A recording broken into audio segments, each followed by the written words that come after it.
Good morning, everyone. Good morning. Yes, good morning. Yep. Are we ready to go, John? Yes, we are. Take it away. Okay, thanks, John. Thanks, everybody, for joining us this morning for this very, very important webinar on retail trade. It's something that AmCham has been advocating for many, many years.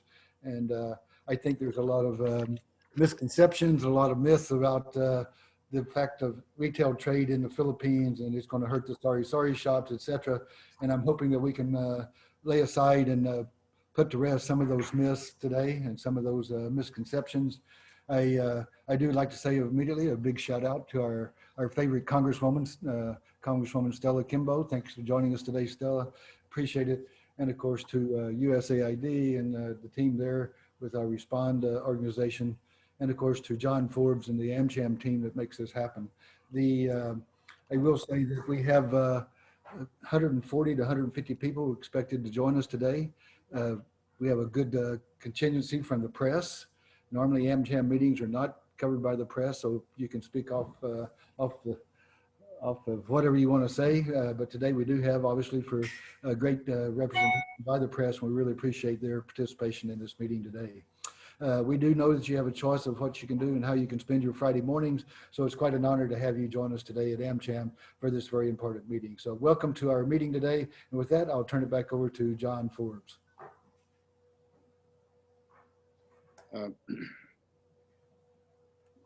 Well, thank you, Eb. Thank you for being with us this morning and showing that AmCham is thriving amidst the pandemic. We're going to have some greetings from the acting chief of the Office of Economic Development and Growth at USAID, who last time was with us for one of these Respond discussion talks, was in Nevada, if I recall. So she has journeyed across the Pacific and over the wildfires of California to be back in the Philippines a few days ago and finished her quarantine. So without further ado, let me introduce Jenna Diala, who some years ago went to Hopkins, a very famous school in Washington, D.C., right next to the Philippine Embassy for a degree in international politics, and joined Exim Bank and then USAID in 2008, and has been with us in the Philippines here for about 2 years. So Magandang umaga, Jenna. Please give us some words of wisdom, please. Thank you, John. Let me just situated here. Can everyone hear me okay? Good morning. Magandang umaga sa inyong lahat. I'm pleased to join you here this morning to represent the United States Agency for International Development, or USAID, the development arm of the United States government. I want to thank AmCham's Executive Director, Ed Hinchcliffe, and the AmCham Respond Project Director, John Forbes, and our panelists, who I will recognize individually in a few moments. USAID values engagement with the private sector to create sustainable market-based solutions to address development challenges. We partner with the private sector for policy advocacy and to tap their expertise in innovative practices, as well as their network and market reach. We consider our collaboration with the Department of Finance and other partners, such as the UP Public Administration Foundation and the American Chamber of Commerce, to be an essential element of our support for inclusive growth in the Philippines. Under the Regulatory Reform Support Program for National Development, or RESPOND, USAID supports Dr. Henry Basilio and his team at UPATH and partners with a small team at AmCham to expand participation of civil society organizations in advocating for fair and open regulations and a better business environment. Together, we're pursuing reform policies that improve competitiveness, boost trade and investment, and promote inclusive economic growth. AmCham and UPATH have collaborated to organize this forum to discuss one such reform, the proposed amendments to the Retail Trade Act. In 2013, the World Bank identified a lack of competition and low levels of investment as constraints facing the Philippines in accelerating inclusive growth. Among the concrete steps the Philippines has taken to address these constraints include the passage and implementation of the Philippine Competition Act, for which USAID and the U.S. Department of Justice provided technical assistance. Increasing foreign and local investments is also identified as an objective in the Philippine Development Plan, and President Duterte, through a memorandum order, has directed the National Economic Development Authority to exert utmost efforts to lift or ease restrictions on certain investment areas or activities with limited foreign participation. We at Usaid recognize and have supported the Philippines' efforts toward addressing these constraints and building a more enabling environment for open, fair, and competitive investment. It is clear, however, that much work remains before this enabling environment can be achieved. The measure to be discussed by our distinguished panel today, the amendment of the Retail Trade Act, is among the various initiatives being pursued by reformers in both government and the private sector to increase investment in the Philippines and improve its competitiveness. Aside from increasing investment and competitiveness, the measure will also promote productive investment to lower prices for Filipino consumers, create more jobs, assist small manufacturers, and stimulate economic growth. Additionally, USAID believes that the development of micro, small, and medium-sized enterprises is necessary to provide good jobs and ensure that economic growth is inclusive. We thus welcome the inclusion of reasonable protections in the measure and look forward to an informative discussion on how the proposed measure balances the liberalization of the sector with protection for MSMEs. I look forward to a productive event with our panel of experts today, and I'd now like to recognize the experts who've joined us. I start by recognizing the Representative Stella Luz Kimbo, the Assistant Minority Leader, representative from the 2nd District of Marikina City. Attorney Johanns Burnaby, Commissioner of the Philippine Competition Commission. Assistant Secretary Carlos Abad Santos, Assistant Secretary for Policy and Planning at the National Economic and Development Authority. And Attorney Eligene Fortosa, Director, Legal and Investment Compliance Service, Board of Investments. Thank you so much for spending time this morning to discuss this important act. I look forward to a great discussion. Thank you. Maraming salamat. Thank you very much, Jenna, and stay safe and be productive. I know you have to go off to some other meetings in a little while, so I want to move on, and I want to expand my greeting to everyone and briefly review the program and give a little bit of history, as I understand it, about retail trade reform in the Philippines. First of all, after I conclude, hopefully by 9:30, we've asked Attorney Eli Portosa to first speak because she has to go off for a 10 o'clock meeting. And I'll introduce her later, to be followed by, we've recognized the Assistant Minority Leader and the Chief Economist. We call that unofficially, I don't think that's a formal title, of the House of Representatives, Congresswoman Stella Kimbo, to be followed by Assistant Secretary Chloe Abad Santos, and then by Commissioner Johanns Burnaby, all of whom are with us today. Magandang umaga. And then let me greet the people that are coming in. Almost 100 people have already come in. Let me greet the media. I think I counted about 11 media organizations that have signed up this morning, including ANC and Rappler and all of the traditional print press, which of course I'm reading this morning. And 8 or 9 business groups, both foreign and Philippine chambers and business groups, several embassies. We have people coming in from the House and the Senate, including some of my longstanding friends who've been chief of staff of the Trade Committee in the House and the economic offices in the Senate. A variety of government agencies, DFA, DLIG, DTI, BOI, NEDA, PPA, TIEZA have signed up, quite a few businesses, and a large number of lawyers and accountants as well. So there's a lot of interest in this reform. We'll have an open forum discussion later, and I understand while Attorney Ellie has to leave, the other panelists will hopefully be with us to the end of this. Let me go back historically, almost 100 years. At the time of the 1935 Constitutional Commission, there was indeed, is my slide up? There it is, okay. There were efforts to actually restrict the ownership of the substantial retail trade at the time that occurred in the Commonwealth period and then immediately after the war under President Rojas. However, these were not successful, and they were, when Congress would pass a law to restrict it to Philippine nationals, it was vetoed by President Quezon. But this changed in 1953. According to 1948 data, there were 12,274 non-Filipino retail trade establishments in the country. All but 187 were run by Chinese, who were then considered aliens, even if they'd been living in the Philippines for quite a long time. But in 1954, President Magsaysay signed RA 1180, an act to regulate the retail business.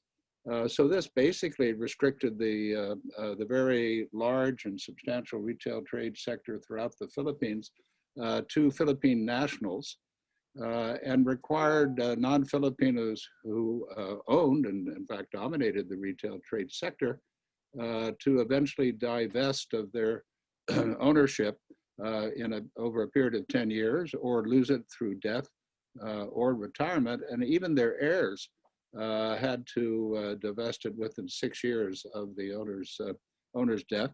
And this applied to single proprietorship as well as to associations, corporations, and the like. So it was quite a drastic regulation. Americans at the time, 1954, were exempt under the Laurel-Langley provisions, but next slide, by 1974, the Americans also fell into the alien category.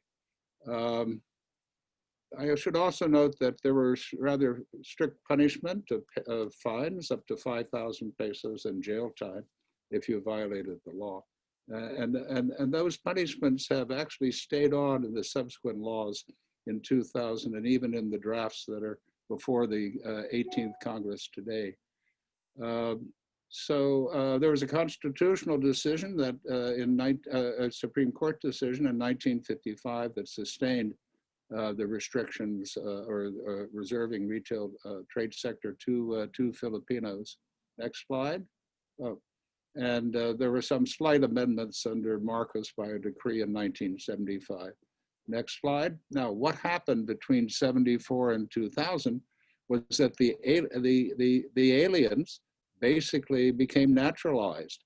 So if we're talking about the Chinese immigrant ethnic community in the country, they were in many cases able to go through a process of naturalization and become citizens and maintain their ownership. So then we come to the year 2000 during the term of President Estrada, and I think, misnamed Retail Trade Liberalization Act was passed, so that only very rich foreign corporations that could invest $2.5 million were allowed to invest.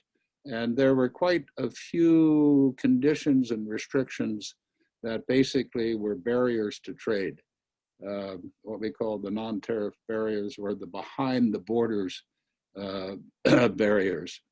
And our speakers will further explain, I'm sure, the current law and the context of the current reforms that are being proposed. But I actually think that the 2000 law was more illiberal than the original RA 1180 because of this tendency of long-term resident ethnic Chinese to become naturalized. And again, the 2000 law was sustained in a 2010 decision as constitutional by the Supreme Court, because the case that went to the Supreme Court said you could not even open it up for 2.5 million minimum capital. So we now move to where we are today. The benefits, the 2000 law was advertised as being very beneficial, but I'm sure, as we'll hear from our other speakers, there's an average of less than 2 investors that came in during the course of the last 20 years. Next point. Of course, we all know that in May of 2016, after the election, before the inauguration, the Duterte administration had point number 3 in their social economic agenda. They wanted the economy to be more competitive, attract more foreign investment, and to relax restrictions on foreign ownership. Jenna has just cited Memorandum Order number 16 and 27 of President Duterte to seek to basically make the foreign investment negative list less negative. NEDA in the PDP has also listed the Retail Trade Act reform as one of its legislative reform under the Trade and Investment chapter of the PDP, including the midterm assessment. Next slide. And in the 17th Congress, the House passed the bill fairly late in the Congress, but it was certified by the President along with PSA amendments and Foreign Investment Act amendments. But it came very late in the Congress, and it was too late in the Senate. It had not been reported out of the Senate Trade Committee. But the fact that NEDA recommended that it be certified and that the President so certified indicates the desire of the administration. Next slide, please, which has been repeatedly mentioned by Secretaries Lopez and Secretary Prode and now Secretary Chula and Secretary Dominguez as among top priorities in the current Congress. Next point. So in this Congress, the House, under a rule that allows it, if it was passed in the previous House, to have one hearing in committee, was reported out of the committee very quickly, and in the floor, it was passed on 3rd reading on March 11th. It says 1920. We have a typo there. We set ourselves back a century. It's 2020. And it's now pending a committee report in the Senate. The House bill has a minimum capital of 200,000, which is the same amount as the Foreign Investment Act, and requires 10% of goods to be stocked locally. So this is quite a reform, 200,000 coming down from the current law of 2.5 million. And as I just noted, the Senate committee report is pending. I understand it's circulating now for members to sign. It contains a somewhat higher paid-in capital requirement of 300,000 pesos, but it adds, and this I think addresses the issue that Eb referred to in his welcoming remarks about the myth that this law will destroy sorry stores, of which there are over 1 million in the country. There is a condition in the Senate committee report that the minimum, you have to have a minimum paid-in capital of 300,000, but you have to, per store, have a minimum of 150,000. So you could not invest less than that. And that is, as I'm sure we'll hear from other speakers, is somewhere near the dividing point between the small and the medium. In other words, it will only provide competition to the larger retail stores, and it certainly does not impact on the smaller. I mean, you could have had a minimal capital requirement of 300,000, have somebody put up 30 stores at 10,000 each. So that will not be possible under the provision that I'm explaining right now in the committee report in the Senate. And they have penalties there again. It's curious that these penalties, I question the penalties. Actually, in our view, to suspend one's license should be an adequate penalty rather than high fines that are up to 20 million pesos or 8 years in jail. So that was a comment that we had submitted from the foreign chambers to the Senate committee staff. And then finally, there's an e-commerce requirement. So even online retailers of physical goods or I suppose digital products as well would be required to register in the Philippines. And that is an issue very much alive now in the House and the Senate, in the trade committees for the Internet Transactions Bill. which is a different bill to establish an e-commerce bureau in the Department of Trade and Industry. So I hope we have further discussion on the requirements in regard to online retailers registering in the Philippines. So I think I've concluded my presentation at this point, and I would like to start. I'm going to make sure that Attorney Portosa is with us. I haven't seen her since the last hearing in the House or the Senate, where perhaps we were talking about some of the bills that are important to the BOI and the Department of Trade and Industry.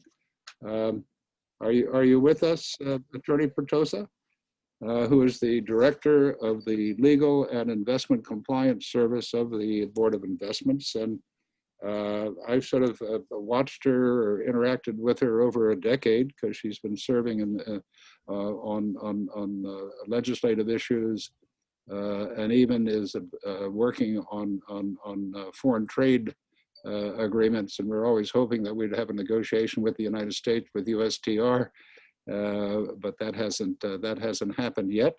But perhaps in the new administration in Washington, you'll get a chance to do a bilateral FTA. Ellie, you're from Cotabato, one of my favorite parts of the country, and you went to UP in Iloilo and then Ateneo de Davao.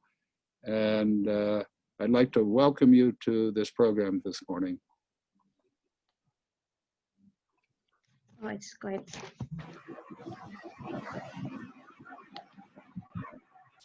Thank you, John. Thank you. Good morning, everyone. I'd like to apologize to Congressman Kimbo. I actually advised Bea to just stick with the program. I can actually ask one of my staff to cover for me in the board meeting, because our board meeting during this pandemic starts at 10 o'clock. And I said, yeah, we can still accommodate AmCham. It will be short, but thank you, and I apologize to Kong Stella. No worries, no worries. I'm sure everyone has patong-patong yung meetings during the pandemic. Seems like the 24 hours is not true anymore. We don't observe the 24 hours. The meetings were overlapping already. But okay, just to proceed, I actually prepared a PowerPoint, very short PowerPoint. My task for this meeting is to discuss the impact of the amendments to the retail trade on the domestic sector. We can only, I have prepared a presentation to discuss the DTI, the Department of Trade and Industry, and the Board of Investments position on each proposed amendments. This position was already transmitted to the Senate. And the last draft that we considered for this proposal was I think it's the purpose of the draft is to substitute already the pending Senate bills. So can we click the next slide, please?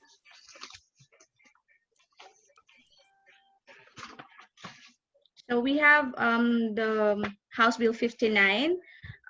This one is, and then we have House Bill 344 by Congressman Romualdo, 402 by Congressman Villafuerte, 122 Congressman Joey Salceda, 3502 Silverio Lorna, and then 4554 kay Kong Sharon. And then Senate Bills 1349, 1113, 921, and 14. And then, of course, we have the last draft that was circulated. I think that was in substitution for this Senate bills, and the status is pending in the committee. Next slide. I have enumerated, I'm sure everyone is familiar of the proposed amendments that are being considered.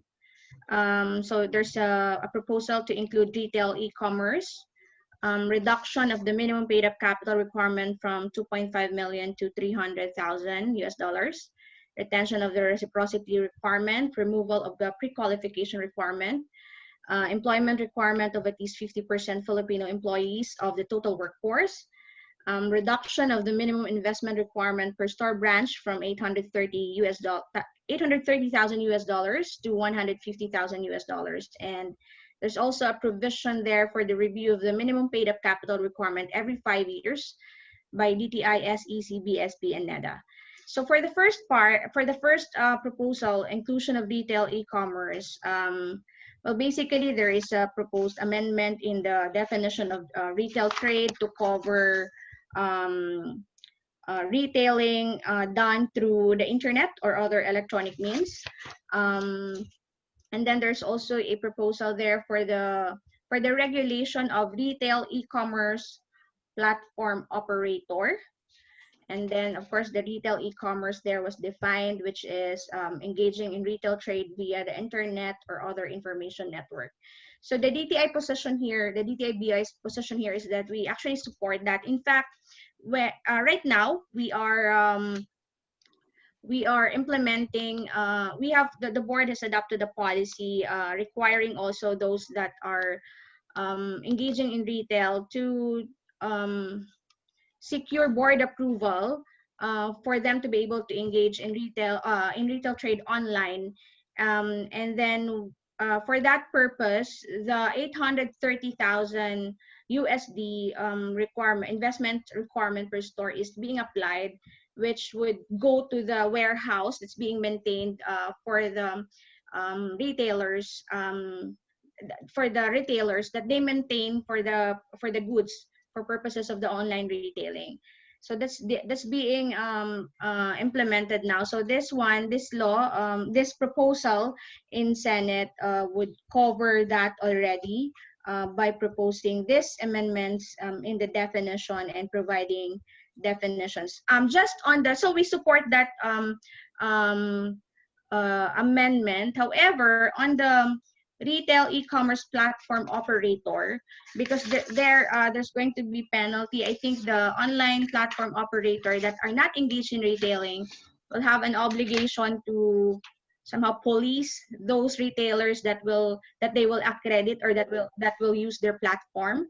So we think that shouldn't be covered by this bill. So that's already the objective of the bill is really for to allow foreign retailers to come into the market. I think we think that the retail e-commerce platform operator could be covered by another legislation, but that's in the draft right now. The next one is reduction of the minimum paid up capital requirement from 2.5 million to 300,000 US dollars.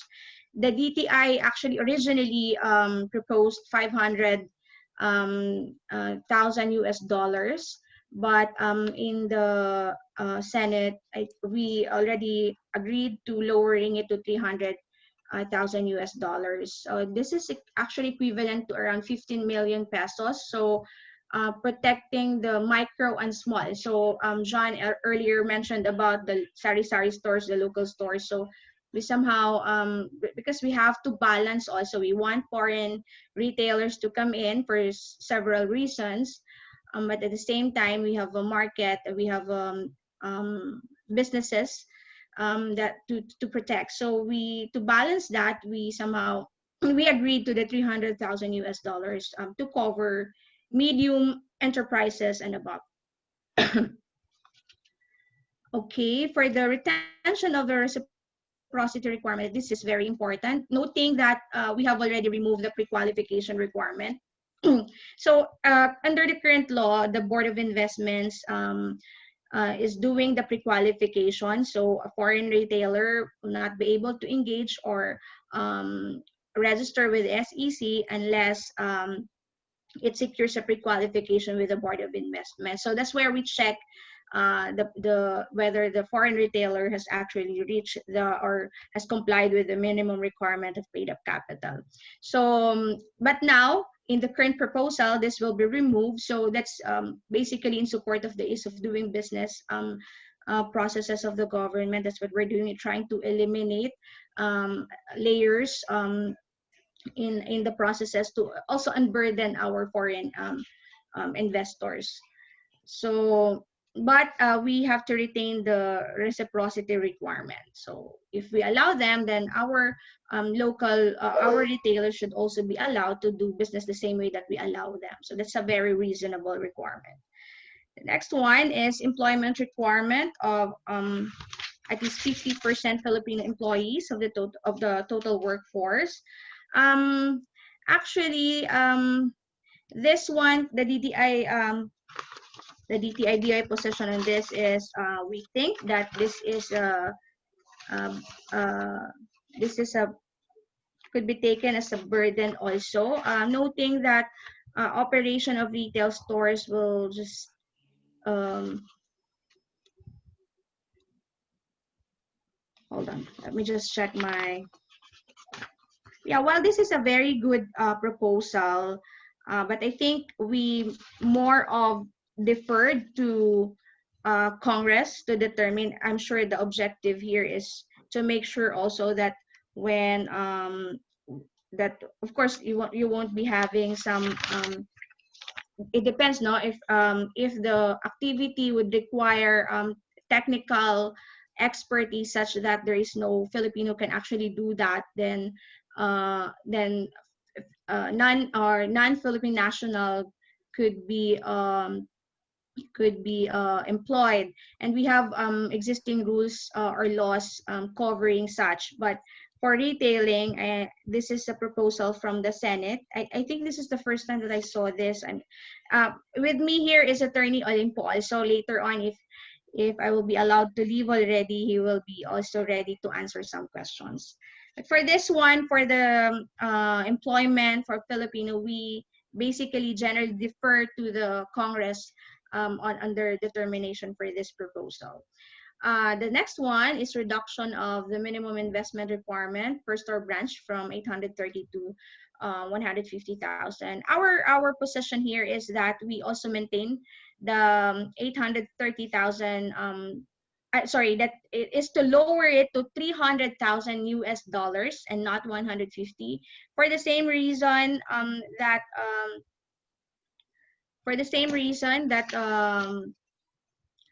that we agreed to lowering the minimum paid up capital requirement. Because if you lower this, it would be very simple for the proliferation of stores or branches of foreign brands or foreign retailers would be there because of a lowered amount of requirement per store branch. So this could be taken as a way to avoid the 300,000 US dollar requirement for paid up capital.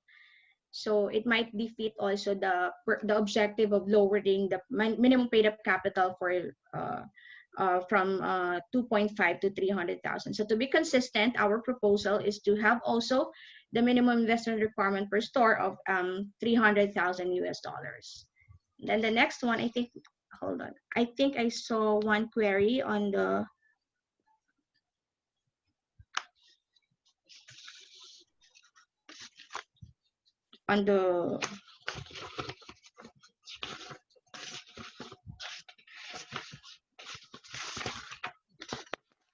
Filipino workforce.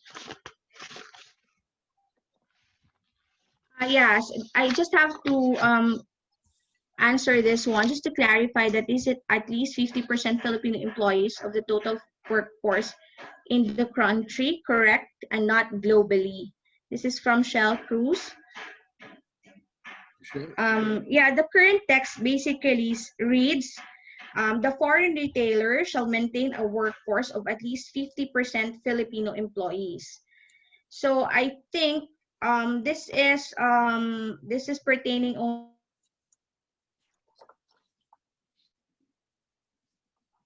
only to the total workforce in the country. We have a similar requirement, I think, under the PEZA law that would look at the total workforce. I think that at 10%.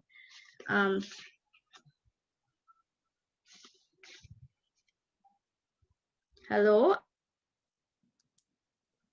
Yeah, we're here. You can. Okay.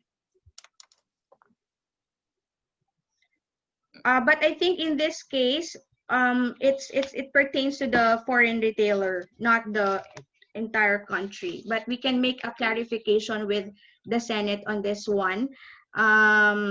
So as I've stated, there is a similar provision, I think, in the PESA law, requiring them to look at the total workforce. This is relating to employment of foreign nationals. So it shouldn't exceed a certain threshold, I think 10% of the total workforce for the same industry or sector. No, but this one, I think this pertains only to the foreign retailer. Okay, and then we move on. The last one here is the review of the minimum paid up capital requirement every 5 years. This is a new provision requiring these agencies to review and then to report and make recommendation to Congress. So this is basically institutionalizing an automatic review every 5 years. Of course, we defer again to the Congress on this one. It might be taken as a very short period to, or some investors might look at it as unstable, in the sense that after 5 years, it could be the minimum paid up capital requirement could be higher or lower, further decreased, or could be increased. So within the 5 years, let's say if they have their plan to invest in the Philippines for a certain product or brand, then the planning could take 1 year to 2 to 3 years, and then at the time that they will have to implement the business activity, it will be a corresponding, or there's a corresponding review also by these agencies. So it might be taken as discouraging, because market research and feasibility study will take time, and then by the time that they're ready to invest, there is that possibility that by reason of this provision of the review, that rules will change.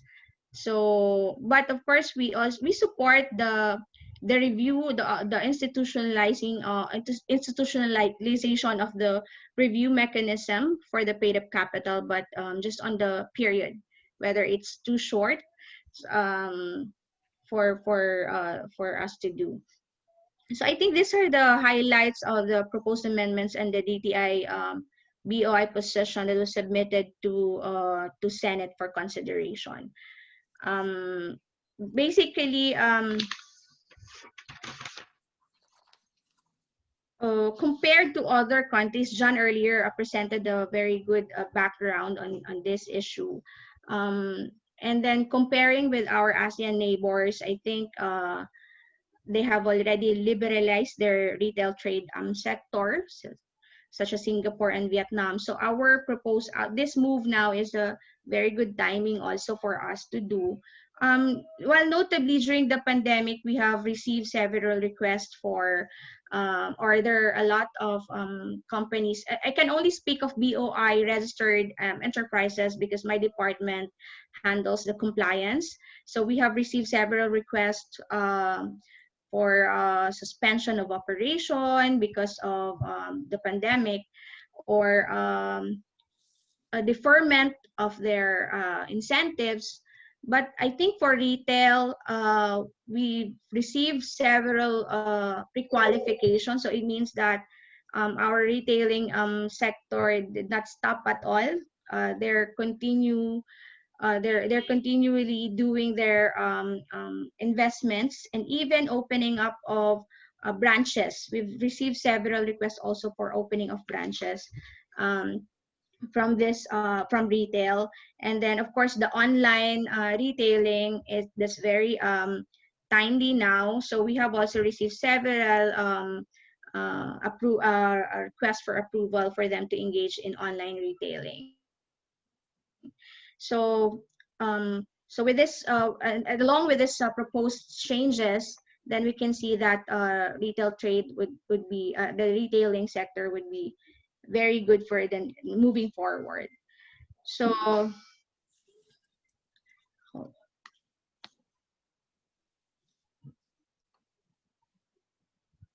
Yes, there's another question. Is it already time for us to answer questions, John, or is there a time for this later? But I can already, because I am already down to 2 slides. I will be finished, so better to provide them answers right now, no?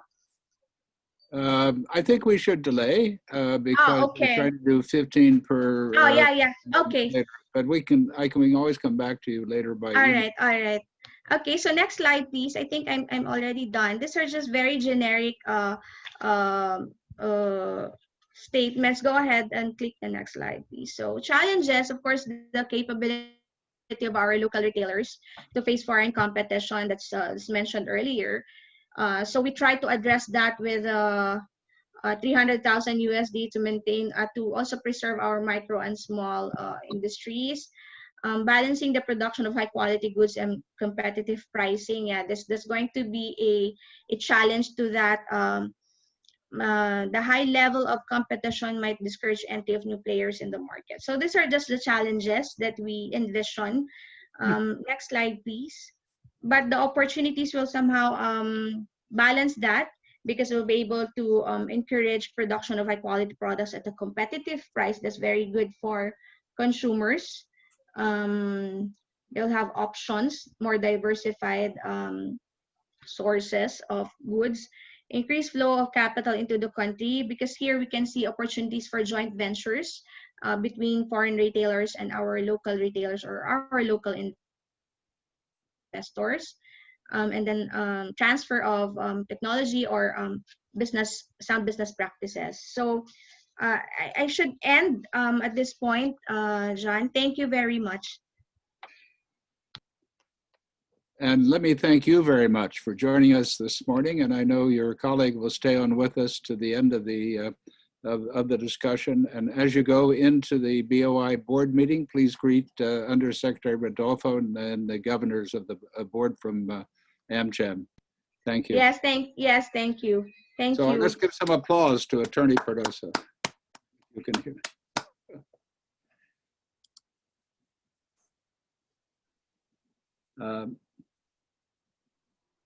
All right, now that we've finished with the applause, can we turn to Kong Stella? I apologize again. I hope we had gotten your consent for the shift in the order, but we had the pleasant news that you were able to stay with us for the entire discussion. So if we can turn back to you, Kong Stella, who I've had the pleasure of introducing a number of times in previous events that we've had, whether in person or you spoke very eloquently at our annual Arincada Forum at the Grand Ballroom of the Marriott last year. But Kong Stella is the representative of the 2nd District of Marikina and is known as a tough professor of economics at the University of the Philippines School of Economics, from which she graduated, summa and cum, and very, very distinguished as an economist in her several degrees there. And she spent a year in Brown and a year in Rotterdam abroad, and was torn away from academia with the creation of the Philippine Competition Commission 3 years ago to be one of the first commissioners under Commissioner Balasacan of the PCC to implement the PCA. And from there, she succeeded a gentleman that we worked with very closely in the last Congress, who was the chairman of the House Ways and Means Committee, her distinguished husband, Miro. So without further introduction, other than to ask Kong Stella to greet former Kong Miro, I turn over the floor or the platform to Congresswoman Stella Kimbo from Marikina. Thanks, John. Thanks, Abdu. Good morning, everyone. It's an absolute pleasure to be with you today. I really enjoy conversations with AmCham. So anyway, I have a prepared statement, if you don't mind. I'm going to read it. I just want to be sure that I'm going to stick to my 15-minute allocation. So at present, members of the House of Representatives are deliberating the Appropriations Bill for fiscal year 2021. And we have been doing all we can to assist as many sectors as possible. We are, of course, aware of the clamor from the business sector, both big and small firms alike, for necessary legislation, which would help our nation heal as one. So we hear you. The 18th Congress had been brewing up proposals for economic reforms to create a better business environment in the country, even before the pandemic began. House Bill number 59, which seeks to amend the Retail Trade Liberalization Act of 2000, is among the bills that we passed on third and final reading early this year, a few days before the lockdown in March. It has been duly transmitted to the upper chamber and is currently being deliberated by the Senate. Currently, by virtue of the Retail Trade Lib Act, the general minimum paid up capital requirement for foreign-owned retail companies is 2.5 million USD, with 830,000 USD per store investment requirement. In the case of high-end goods, such as electronics, jewelry, and designer brands, the paid-up capital requirement is 250,000 USD per store. The House's proposed amendments would reduce minimum paid-up capital requirement for all foreign-owned retail companies to $200,000, or about 10 million pesos, and remove the per-store requirement. House Bill 59 aims to build on what the original law started, attract productive investments, and foster stronger competition in the retail trade sector.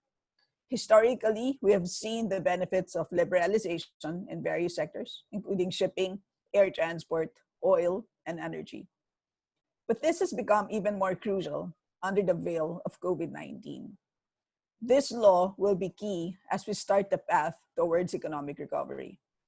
Foreign direct investments in the next few years will help stimulate an economy that is so badly battered by the pandemic and renew our economic growth. Despite the intentions of the original law, and John mentioned this earlier, data would indicate that the retail trade sector has not yet been sufficiently liberalized. In the ASEAN, wholesale and retail trade sector received the most foreign direct investments in 2017 at 38.9 billion US dollars, overtaking the manufacturing sector. However, of this amount, the Philippines only received 83.1 million USD, or about 0.2%. And this is data from the DTI.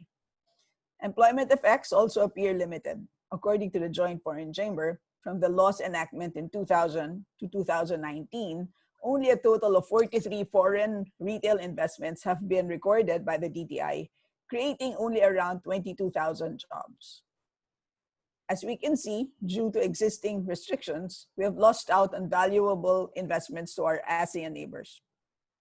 One reason for this is that even with the current law in place, our minimum paid up capital requirement for foreign retail business is still high compared to others in the region. Vietnam's is 10,000 US dollars. It's less than 5% of the requirement in the Philippines. Meanwhile, Singapore and Brunei have no such requirement. Clearly, there is room for us to increase our competitiveness relative to our neighbors.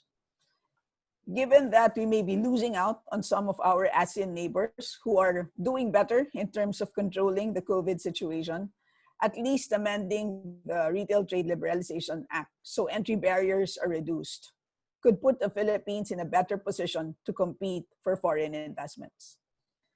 Under the current law, in order for a large foreign entity to do business in the country, it must partner with a local firm, which is likely already a participant in the market. This means that such new foreign investment tends to increase concentration among existing market players. So when this bill becomes a law, foreign entities can participate without a local partner, thus genuinely challenging existing local players. Certainly, Filipino consumers can expect to benefit from this proposal. As new businesses come into the market, competition is strengthened, bringing consumers lower prices, better quality of goods, and more choices. At the same time, businesses can also stand to benefit. Stronger competition will mean a more level field. In other words, businesses will have easier access to markets and will be able to compete on their own merit. Over time, we can also expect strong competition to drive innovation among firms. One of the most common concerns that arose during plenary debates was the impact of the proposed measures on our MSMEs. There seems to be fear that opening up the retail trade sector to foreign investments will harm our small businesses by leaving them at a great competitive disadvantage. Indeed, our government generally balances between protecting infant industries and promoting competition. To this, I would argue that the revised paid-up capital requirement does strike this balance. The proposed requirement of 200,000 USD, that's equivalent to 10 million pesos. Micro-enterprises, as defined, have an asset size of less than 3 million pesos and make up 92% of all establishments in the wholesale and retail trade industry. Small enterprises have an asset size between 3 to 15 million pesos and make up about 7%. So that's a combined 99% of the industry, the majority of which with asset sizes below 10 million pesos. And though asset size is not equivalent to paid up capital, there is a provision in the bill which mandates the SEC to monitor the actual use of paid up capital. Therefore, the paid up capital is to be fully utilized in the businesses and will form part of the asset base. In effect, we can expect that these foreign direct investments will mostly be from larger companies, not direct competitors of our micro and small enterprises. After all, foreign retailers are more likely to open up major chains, such as groceries or big-name fashion brands. Simply put, these will not significantly impact the business of MSMEs because they compete in different relevant geographic markets, if I may use competition law jargon. So I think that the key is a proper understanding and appreciation of the concept of relevant markets in competition law. For instance, let's take our favorite hole-in-the-wall restaurant in your area, the best place for when you need comfort food, and we have many of that in Marikina. Such an establishment arguably competes in a different market from a large foreign restaurant chain in terms of its product offerings, prices, and most probably its geographic location. This restaurant will continue to thrive despite the entry of a large foreign restaurant chain simply because of its local charm and proximity to its target market. Similarly, we can see that sari-sari stores thrive in neighborhoods despite the presence of large groceries in town centers and commercial business districts. Sari-sari stores have the advantage of being more accessible, physically accessible to households, and more importantly, they provide a credit line while able to deal with information asymmetry issues typical in credit markets, simply because sari-sari store owners pretty much know everyone in the neighborhood. So sari-sari stores arguably don't compete head-on with larger groceries for this reason. Sari-sari stores and say Carrefour stores belong to different relevant geographic markets. Nonetheless, sari-sari stores also belong to the ecosystem of larger retailers. With more competition among larger retailers, sari-sari stores benefit from low prices of goods, which would form their inventories. There are multiple ways in which increased competition among larger retailers will positively impact the value chain of other local and smaller businesses. They may, for example, also gain insights from foreign firms in terms of logistics, cashless payments, and other technological advancements.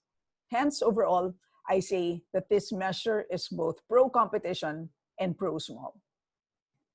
This proposal is also a step towards improving the ease of doing business in our country, something which is long overdue.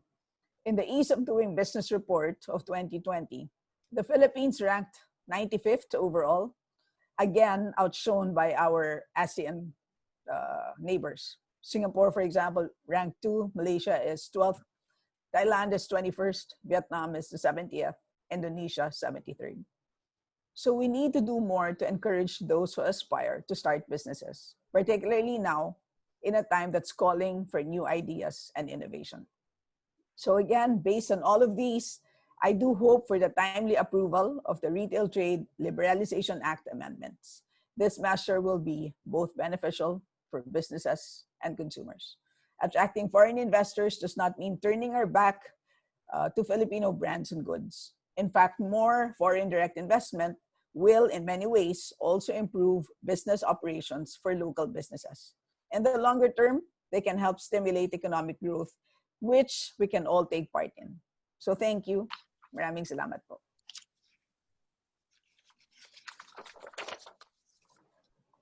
Well, let me do another round of applause for Assistant Minority Leaders, Congresswoman Stella Kimbo, the Chief Economist of the House of Representatives. Very encouraging words, and thank you for the excellent slides, and to your staff. We are right on time, which is a minor miracle in itself, and I haven't directly greeted Assistant Secretary Kaloy Abad-Santos. Kaloy, are you with us? I am here, John. Good morning. Great. Magando umaga. Morning. We've interacted with Chloe quite often in meetings with NEDA, and we want to thank NEDA again for inviting AmCham and foreign chambers to participate in your various public consultations. You're very open about that, and that's great. I know you spent a lot of time with the Asia Pacific Policy Center, so you're one of these people that spend your whole career engaged in a wide variety of policies, and that's great. You joined us to talk about the PSA when we were physically able earlier this year to meet here in Makati. So welcome to, I think this is our first virtual event that we're welcoming you to. And we look forward to understanding better NEDA's arguments in favor of the Retail Trade Amendment. And then a question that I would ask in advance is the plans of NEDA to recommend the certification of the measure to the Senate as an urgent measure from the President. Thank you. Okay, thank you very much. And again, good morning to the participants. Good morning to, again, Kong Stella. We were together in Congress early this week and again last week, and again because of our budget. So I'd like to again, like Stella, again make my presentation and try to stick with the limit of 15 minutes.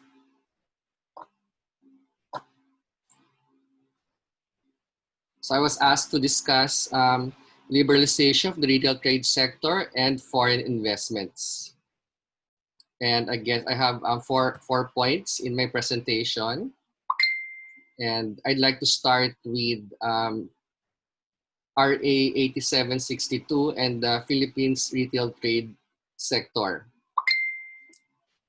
As Chan mentioned, RA 8762 was passed in March 2000 to liberalize the country's retail trade industries. Again, by encouraging, well, the objective was to encourage competitive retail trade sectors to spur investments, create jobs, and empower Filipino consumers by providing better choices and higher quality of goods and services at lower prices. However, as we've seen, the current law provided different minimum equity restrictions dependent on ownership, imposed restrictions on percentage of shares that may be owned by foreign investors, and imposed conditions on qualifications of foreign retailers. And again, these restrictions basically impacted on how the law was able to impact retail trade performance. And as we see in this slide, the growth of retail trade has been relatively slow since the implementation of RA 8672. It has been picking up for the past 5 years, but very slow. So we've seen that it's been growing very slow, except for the years 2015 to 2019. But then it was just again, relatively flat. So again, we see that despite 20 years of the implementation of the law, we've seen that there is no substantial impact in retail trade performance of the Philippines in terms of the growth rate of the retail trade sector, the share of the retail trade subsector to the to services sector, and the share of the retail trade subsector to total GDP. But again, even these numbers are very substantial in terms of the impact of the retail trade subsector to GDP.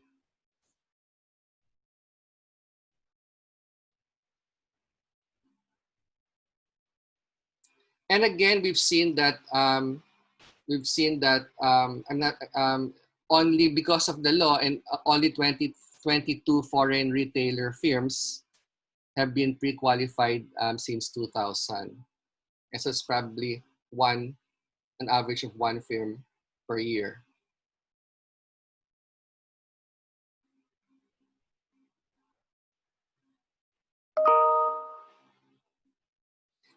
As a share of total net FDI, net investment flows to the Philippines were relatively higher only in the years 2010, 3%, and 2012, 63%.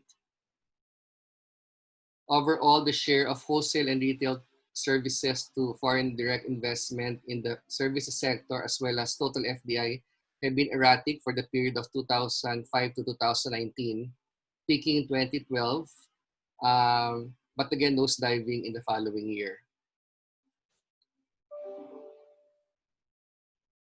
So what is the potential impact of retail trade reforms on foreign direct investments?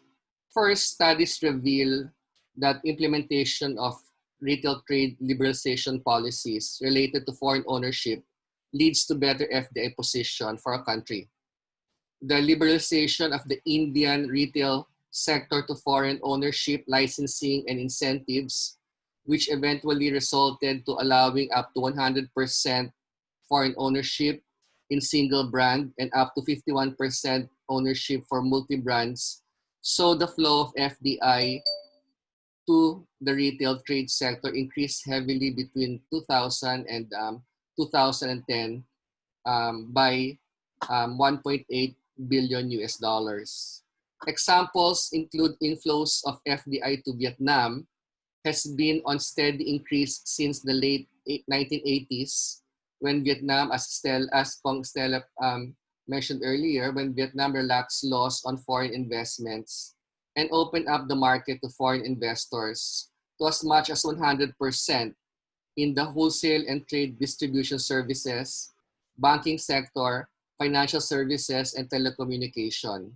The amount of FDI inflows to the country reached over 10 billion US dollars in 2006 and has surged to over 20 billion in 2007. In total, the committed FDI flows amounted to 85 billion US dollars between 1988 and 2007. Trade liberalization in Mexico, which reduced the areas served to Mexican enterprises and allowed wholly foreign-owned or 100% foreign investment in certain sectors, including retail trade, subject to approval by the National Commission of Foreign Investment, increased FDI inflows between 2000 to 2017 or an annual average of 27 billion US dollars. Likewise, the United Kingdom implements a liberal policy and a business environment favorable to FDI. And FDI inflows to the United Kingdom amounted to 64.5 billion US dollars in 2018. Second, liberal investment policies complemented by reforms in taxation improve FDI inflow. Studies have shown that countries that implemented a mixture of reforms that includes relaxation of foreign ownership, together with tax reforms or grants of preferential tax treatments for certain sectors to further boost its chances of attracting foreign investments. Among these are Armenia, and again, ASEAN countries, which are implementing a mix of liberalization and taxation policies to attract foreign investments. Recently only, it was the Indonesian government that issued government regulations which sets out a series of tax incentives for business that invest in labor-intensive industries, training programs, as well as R&D. Third, access to FDI assists in closing the productivity gap.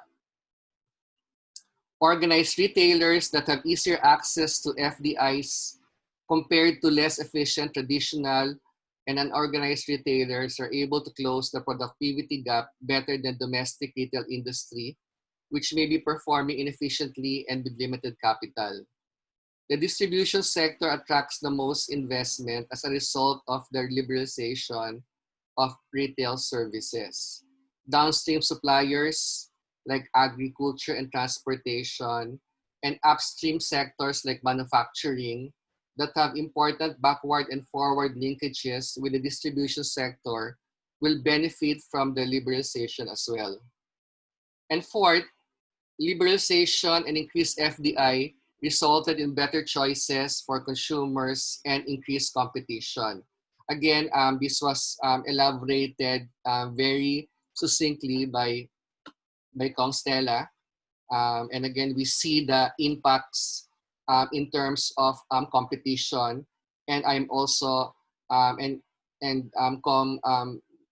Burnaby will also be discussing this later on. Now, what are the government strategies supporting trade reforms? As part of, and again, John mentioned this earlier in terms of the update that we did for the Philippine Development Plan, as part of the transformation towards equity and resiliency, which is the middle pillar of the PDP framework in terms of what we call the pagbabago pillar. The updated overall Philippine Development Plan 2017 to 2022 framework aims to continue with the expansion of economic opportunities across regions and access to economic opportunities, including the digital economy. To be able to achieve this, improvements are needed in accessing markets and in the business environment. And these are number one, for improving access to markets, opportunities that expand access to existing and new markets under the ASEAN Free Trade Agreements and other preferential treatments with key trading partners should be maximized. In terms of improving the business environment, the PDP notes to continue efforts to ease or remove restrictions in the services sector and pursue reforms that will open the sector to foreign participation and encourage competition, which may lead to improved quality of services and lower costs. Again, part of this is also to pursue reforms to improve business environment with the full implementation of the EODB GSDA Act, the Philippine Business Registry, and the Business Permit Licensing System to minimize, if not eliminate, redundancies and overlaps in requirements and reduce transactions cost. In line with easing of foreign equity restrictions, the PDP states that the government will prioritize the establishment of clear enforcement rules to ensure that existing and new regulations are responsive with the 11th RFINL's goal to make the country more competitive through the opening of more sectors. Part of implement strategic, part of the PDB is also to implement a national competition policy to enhance the competitiveness of the services sector.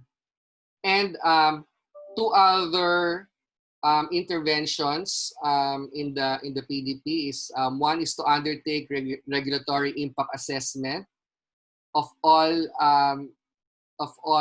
proposed regulations and existing regulations to ensure that regulations are not an additional burden to the business environment. And lastly, develop a sector-specific services trade data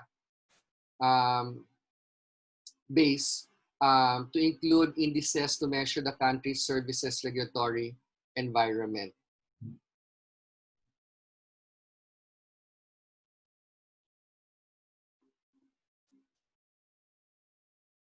Now again, this was discussed already by John and the other speakers, and we already passed HB 59 in the House of Representatives.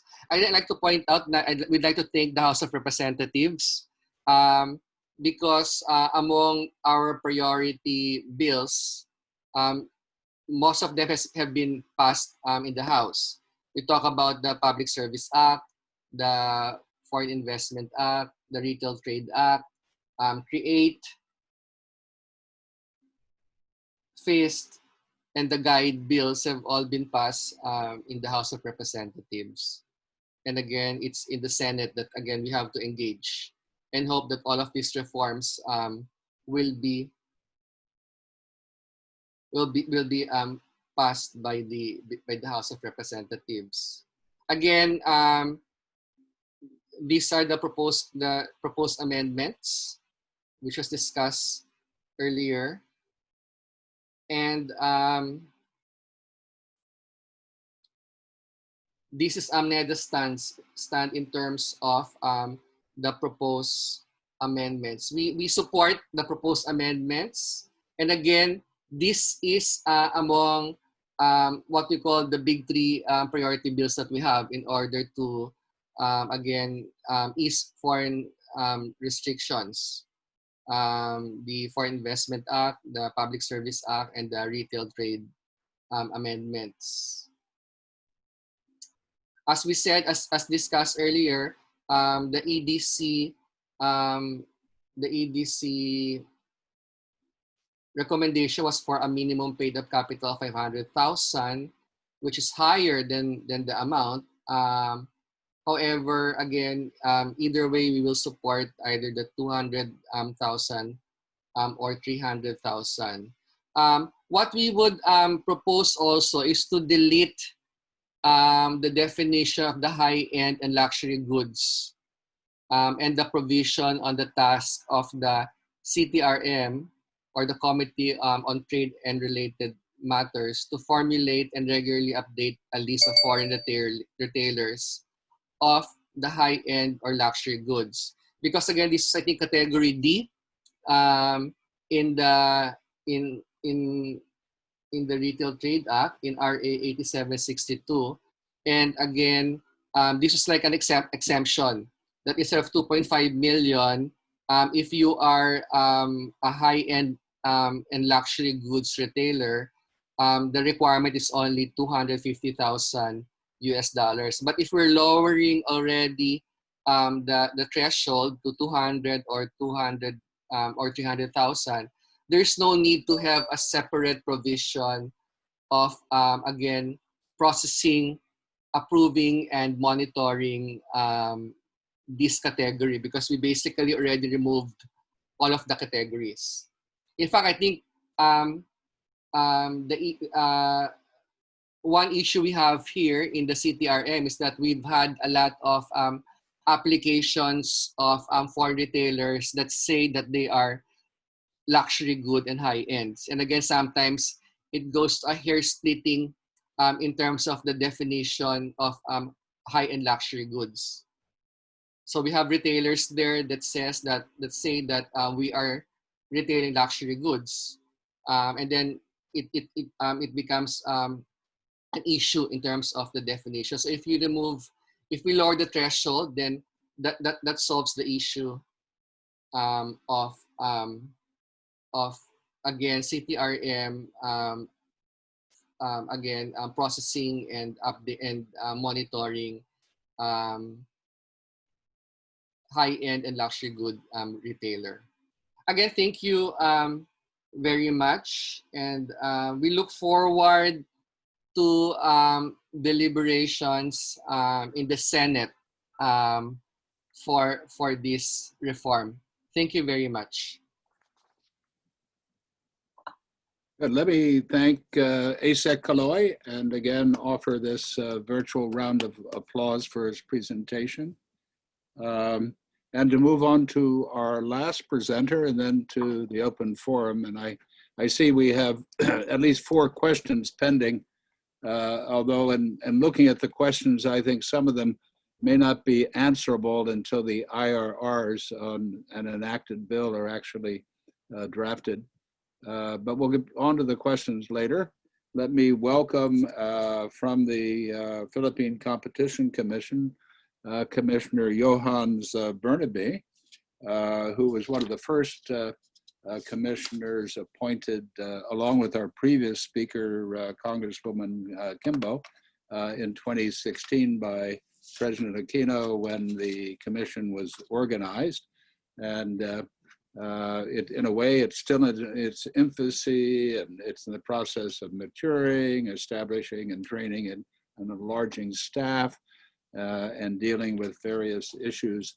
Although I want to compliment the Commission for the success of their amicus curiae intervention with the Supreme Court in the Manila water decision that ruled unconstitutional the special license for foreign contractors of the PCAB. So that's an example of how a position on competition by the PCC can have a major effect on the business environment. So Commissioner Burnaby, we've had you at AmCham before and interacted, and I thank you for your cooperation again. I know that you've worked in Geneva, that you're an expert on trade and corporate and commercial law, and that you are another graduate of the UP University in Economics and Law, as well as having studied in London and Sydney. So thank you for joining us, and we look forward to your presentation. Thank you very much, John, and a pleasant morning to you and all the participants, particularly my co-panelists, Congresswoman Stella Kimbo, who was my former colleague in the Commission, Assistant Secretary Kaloy Abad, and of course Attorney Jean from BOI, who unfortunately had to go to another meeting. I think this forum is a gathering of basically like-minded individuals and panelists who are all in favor of the amendment of the Retail Trade Liberalization Act. I think where we vary is in terms of the nuances and the details of the amendments and where we stand on it. And if I could request your colleagues to flash my slide, I'd like to start on to the next slide, please. That in terms of the mandate of the PCC, this goes directly to the heart of advocating for an examination, a review of all the existing legislation and regulation, and trying to see where it can be usefully improved to better protect consumer welfare and enhance competition in the markets that we are looking at. And the retail sector has always been front of mind for us, and it has been identified as a specific priority sector for the Commission in this year. And as you have rightly pointed out, John, this sort of advocacy yields just as much value added as efforts that we have undertaken, whether in merger review or in enforcement of prohibitions contained in the competition law, because these kinds of advocacies lead to changes in the way that the markets behave, in the way that the government is able to put in an environment which makes markets and participants in those markets behave and act in a more competition consistent way. Proof of this, of course, is what you have alluded to in the PCAB case, where it's not only the PCC's success, but I believe also AmCham and all other foreign chambers of commerce who had helped us in pushing for this kind of re-examination of existing IRR as promulgated by a government agency. And you would have noted that the Supreme Court decision made mention of the kind of economic data that the Commission had put forward, not just on the legal argumentation, but economic data which made a case for enhancing competition, investments, and consumer protection in the market. So next slide, please.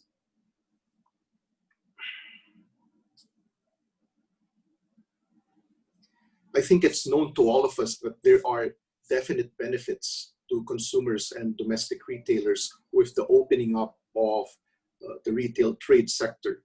We think that whatever the number that is finally agreed on, whether it's 200,000 or 300,000, these are options which take us in the right direction because it lessens restrictions on competition. For one, it allows those large domestic firms to have to compete with equally large-sized firms who are going to enter via this reduced capitalization requirement. Of course, we see this change in the capitalization requirement as applying not only to big multinationals like Carrefour or Champion and what have you, but also to the smaller convenience stores which may want to seek entry into the Philippine market.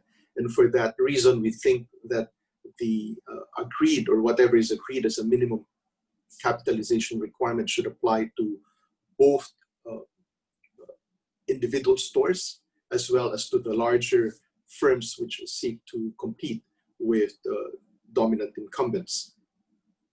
The benefits extend to MSMEs, particularly to the smaller mini-marts or sari-sari stores, our neighborhood mom-and-pop shops, because at the end of the day, these are also consumers, or they also purchase from larger supermarkets or hypermarts. And to the extent that there will be competition among the source of inputs for these MSMEs, for these sari-sari stores, it will provide them a wider variety of choice. It will provide them different price points and ultimately work to the benefit of improving their profit margin, as well as possibly passing on those savings to consumers as well in terms of lower prices. So with that said, one thing which we also thought might be an advantage is that foreign retailers oftentimes bring with them possible new innovative business models or technology even, which small players in the market can start to emulate or adapt to their own uses to the extent that they're able to. And also, of course, in terms of the larger firms which are engaged in retail trade, these would also provide them an impetus to improve the customer experience, the service that they provide for those who patronize their services as retailers. Next slide, please. Now, obviously, there have been a lot of discussion about the possible disadvantages being weighed against the advantages of opening up the retail trade market.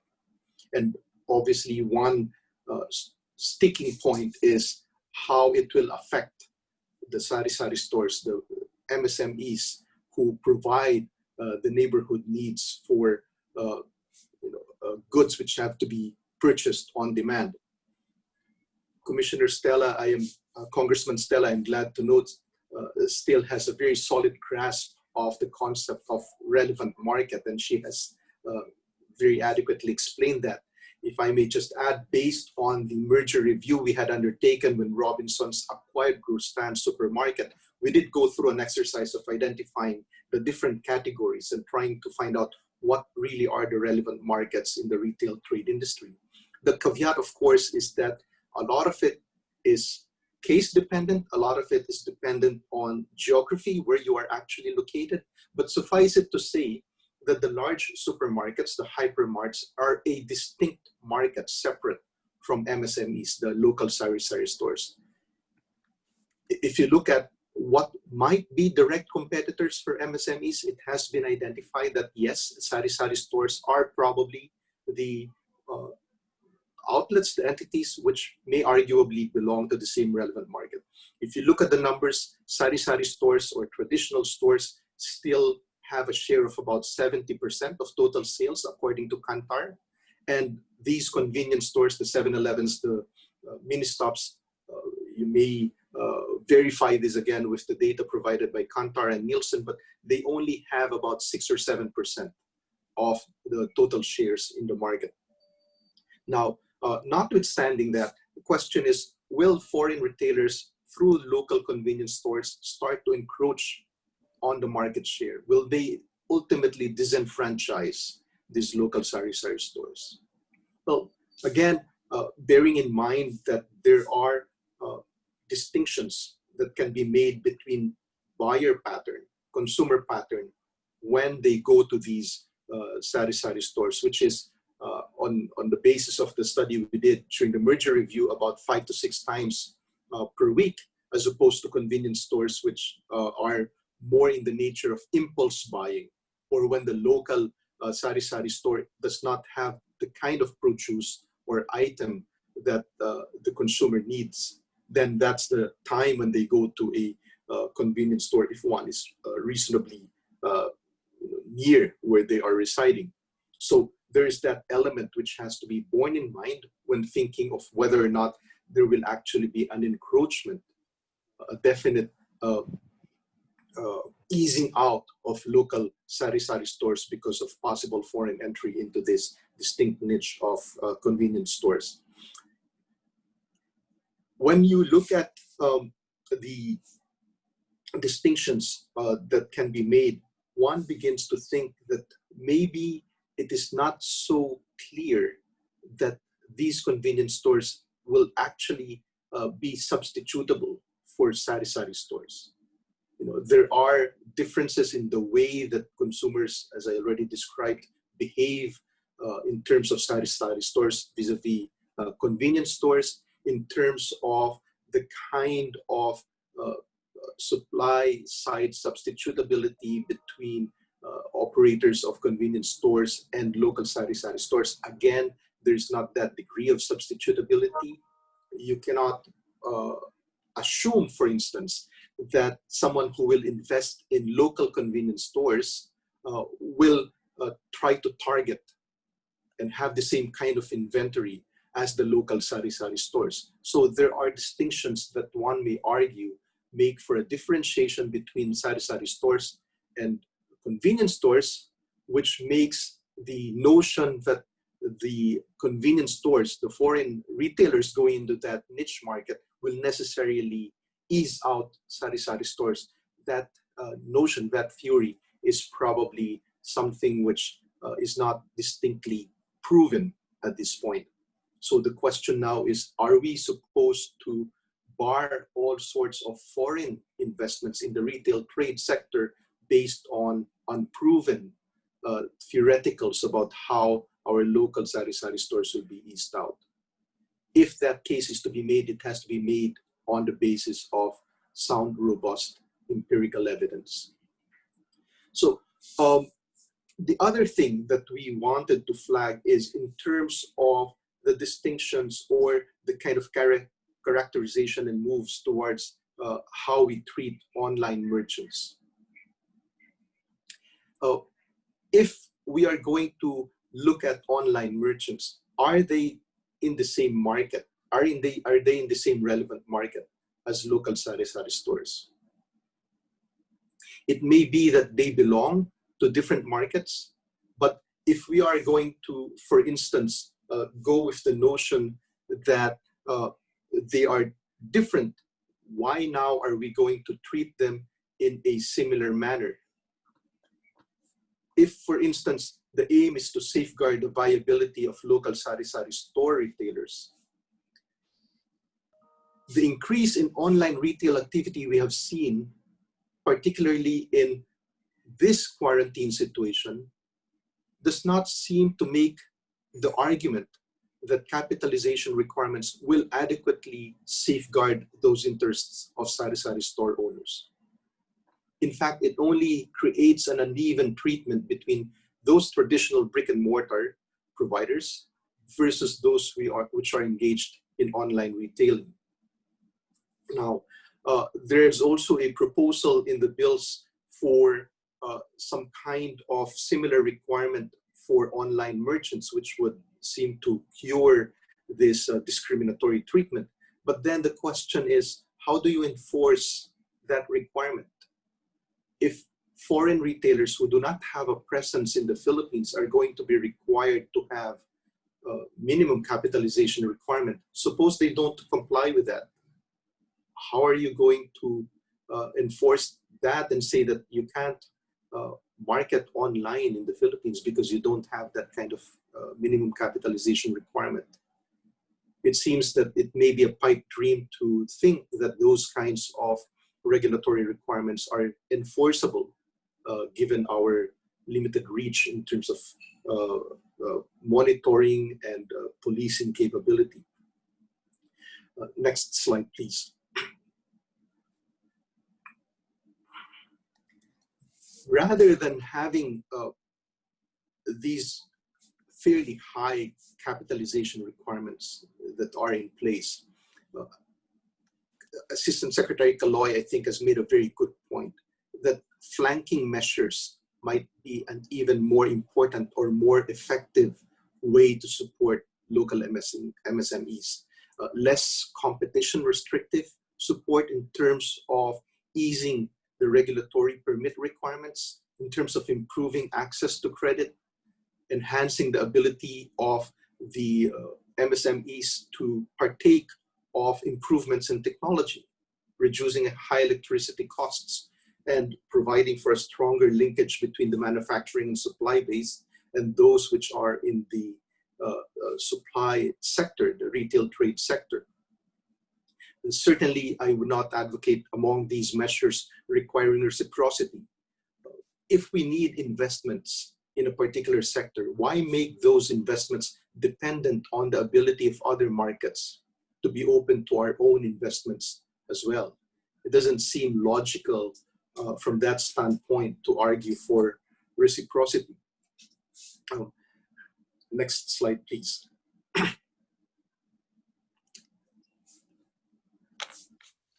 One idea, for instance, apart from these flanking measures, is the notion of having a transitory period. For instance, rather than going first to an absolute amount of 200,000, given the difference in views about 200 and 300 between the two legislative houses, perhaps we can have a short transition period of commencing with the 300,000 minimum capitalization requirement. And then after X number of years, whether it's 3 years or some other period, lower it down to 200,000. That might be a more suitable way of addressing the concerns about the actual figure to be finally agreed upon, and also provide some degree of grace period for the local MSMEs to adjust. Congresswoman Stella mentioned the various economic stimulus packages that are being pushed in legislation. Perhaps another way to help MSMEs is to ensure that the way credit is made accessible to MSMEs is by ensuring that the traditional criteria that are used are relaxed or made more flexible, particularly during this time of pandemic and health crisis. You know, when you go to a bank, for instance, they will ask you for what assets you can offer as collateral, as security. If you're an MSME, you would have very little of this. But if you have some form of revenue stream which you can show as a sufficient collateral or securitized revenue stream, then that might provide the lending institution with some degree of comfort for purposes of affording you credit. But this is just one example. There are obviously other examples of how to go about affording that kind of support for MSMEs. And as I said earlier, technology-enabled commerce is right around the corner. It's happening all around us. Sari-sari stores could, for instance, be encouraged and taught how to avail of Viber chat groups. They proliferate in all markets. Commerce has become so localized, and sometimes being part of these chat groups or being part of these localized e-commerce markets would help the MSMEs partake of the benefits of technology and allow them to compete even more effectively against any foreign entry of convenience stores into the market with the passage of this law. So in closing, with the final slide, I'd just like to say that we are fully in support of the retail trade liberalization amendments, and that we look forward to a fruitful discussion, not only in this forum, but also in the halls of Congress.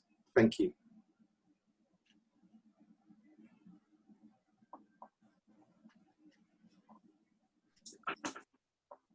Thank you very much, Commissioner Johanns. I'm really struck by the, first of all, the fact that the panelists are quite in agreement on the direction, and maybe that was our selection of whom we should invite. We might get into that a little bit more because not everybody fully supports this reform. We have about 15 or 20 minutes remaining in the 2-hour period, and we still have a large group of participants in the audience, and we have a number of questions. There is a question, if I can answer, I will, or call on others. There are 2 questions that are related in terms of who are objecting to these reforms, either from interest groups, existing retailers, or industry associations, or members of Congress. So Don Feldbaum, who chairs our ICC committee, has asked the sentiment in the Senate to approve these minimum requirements, and common objections by legislators during committee hearings and proposed amendments. Perhaps I could ask Congresswoman Stella to answer the question of who is opposed, and what are the issues. I do know that from the press there have been reports that the PRA, Philippine Retailers Association, says this reform will lead to a flood of imported goods. I think we're already flooded, but that's one of the statements coming from the PRA, as well as destroying sorry stores. I think there's been an extensive discussion this morning on sorry stores, but perhaps not on the other issue of a flood of imported goods to displace locally produced goods. So is Kong Stella still with us? Yes, I'm here. You were asking about opposition. Yeah, the question is whether in the Senate or the House, what kind of oppositors have, or arguments by oppositors have arisen. Well, yeah, so from the Makabayan bloc, they raised the possibility of super intense competition for sari-sari stores, and so the usual argument. And maybe 1 or 2 more also outside the Makabayan bloc, but pretty much the same arguments that it could pose a huge disadvantage for existing sari-sari stores. Okay, I can add to that from having been in the TWG in the Senate, the gentleman whose name slips my mind right now, but he's the president of the Sari Association, was objecting to the possibility that at a minimum capital of whether it's 200,000 or 300,000, you could have a chain of individual stores or shops that would directly compete.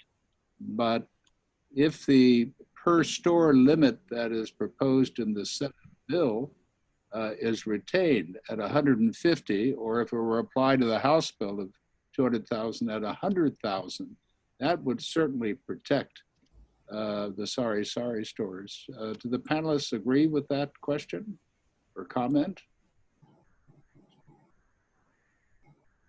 At 100,000 or 150,000, will Sari stores be protected? Well, we've already, like Comjo and I actually already explained our position in this. Really think that Sari stores and foreign retailers are unlikely going to compete head on. So, and in fact, I think that the Sari stores will in fact benefit because they would source their products from these larger foreign retailers. Now, as to the per store requirement, of course, the House version doesn't have a per store requirement. Well, my thoughts on this would be that if you look at the business models for retailers, there's one business model where big is better. Like, for example, Ikea, right? So Ikea stores are huge, but you only have like one in like a fairly large geographic market. Versus, for example, Carrefour, so which would require many stores, right? So I'm wondering why we want to discriminate against the Carrefour types. So both business models would require huge economies of scale, right? Huge investments, right? But the business model for IKEA would require only one store versus Carrefour that would require hundreds of stores. So even if the total investments would be the same, you are in effect discriminating against the Carrefour types. So I mean that's sort of the question that I pose to those who support putting in store requirements. That's a very good comment, and perhaps it will be raised in the Senate in the plenary. With the committee report of the Senate bill now circulating, we could expect after crate is going to be interpreted next week, and build and or guide, not build, guide, and I've never heard so many acronyms. I think there's somebody that's working 9 to 5 to come up with acronyms.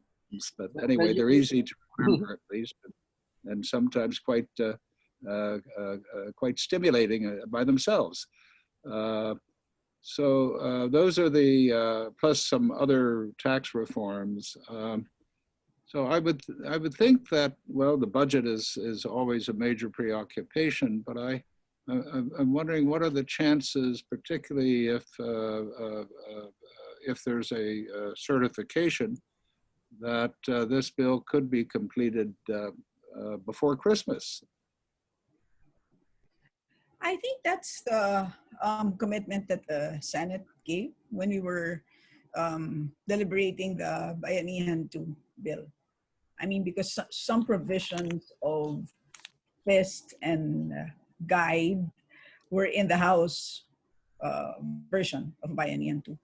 But in the end, what was approved and what was agreed upon during the bicameral meeting was that the Senate would wish to deliberate FIST and guide as separate bills, but then they promised to do that very quickly. As to create, they've also made, I think, that commitment even early on, that they would try to pass that quickly. So I believe that's going to come out soon.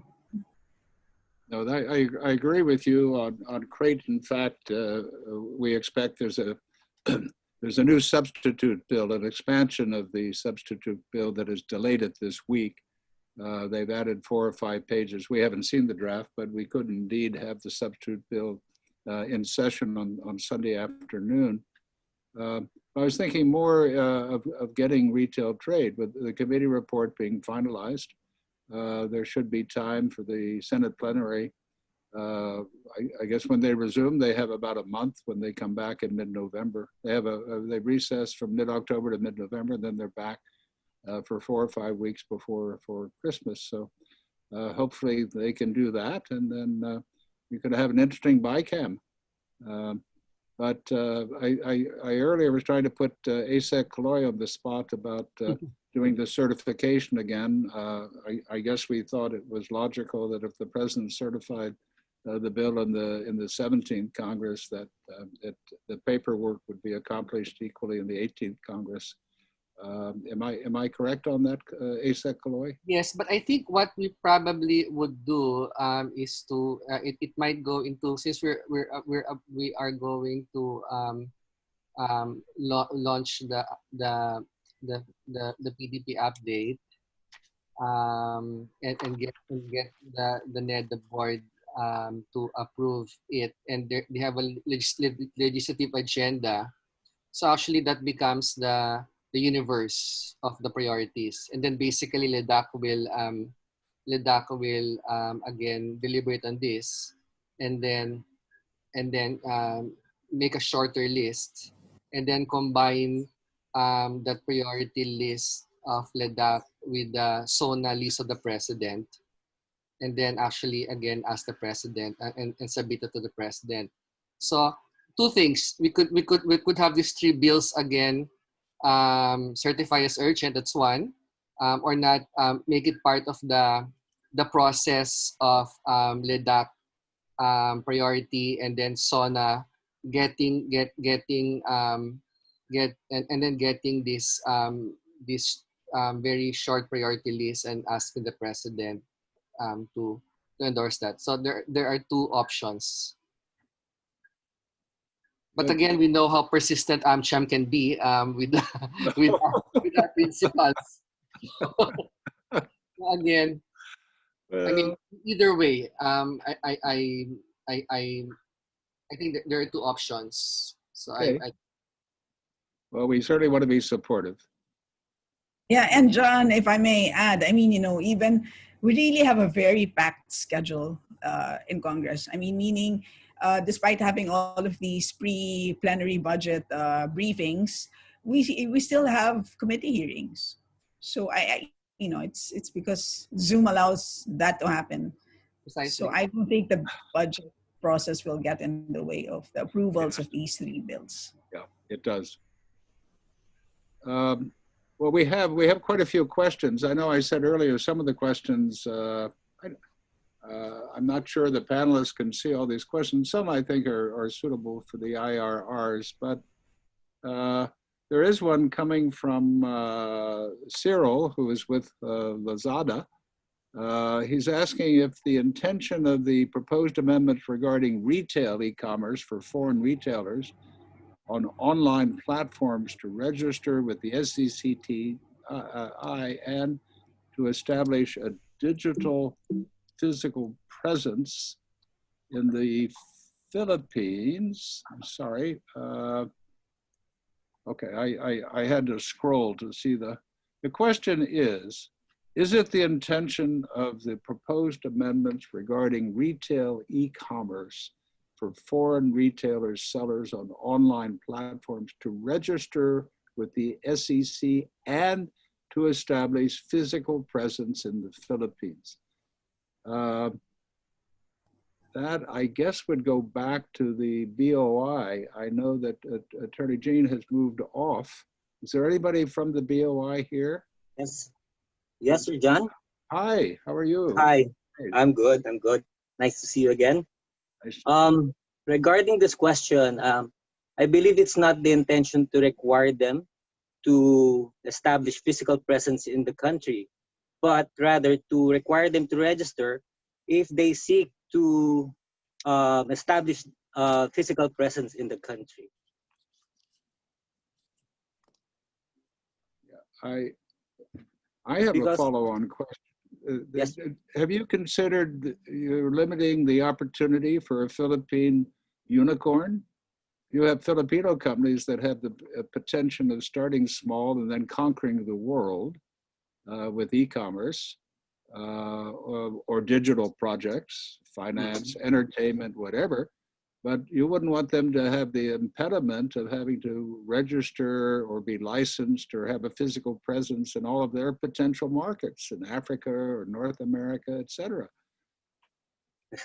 That's why we're not requiring, that is why we're not really requiring online firms to establish physical presence here. But if they choose to establish a corporation here, then the law will require them to register.